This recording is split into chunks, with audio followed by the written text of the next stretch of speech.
My name's Daryl Ormerod and I'm the General Manager at the University of Cumbria Students' Union.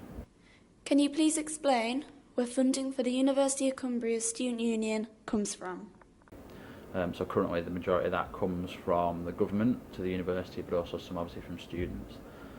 This year, 2011-12, we'll get the best part of £500,000 from the university, and we do still have a shop which sends over about £100,000 here in Lancaster, and we sell about £60,000 or £80,000 worth of marketing and entertainment sales as well to support our activities.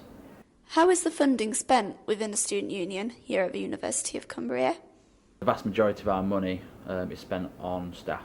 About 75% of our income goes directly onto staff salaries, and the principle that we work by is that we don't spend money on things, we spend money on people who can make a difference. But what about the students? We've agreed a formula for next year based on student numbers.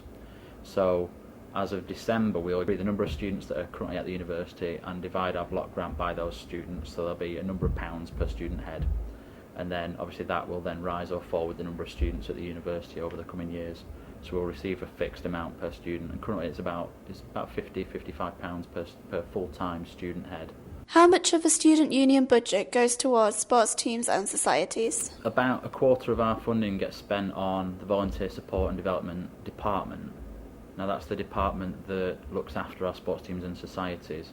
So they get well over £100,000 given to that department and its work. But much of the funding that goes directly into the clubs and societies comes from the clubs and societies themselves, who do fundraising, have membership fees. What is your outlook on the future of the University of Cumbria Student Union?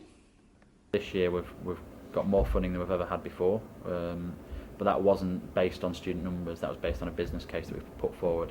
It's next year that we will do the pounds per head formula.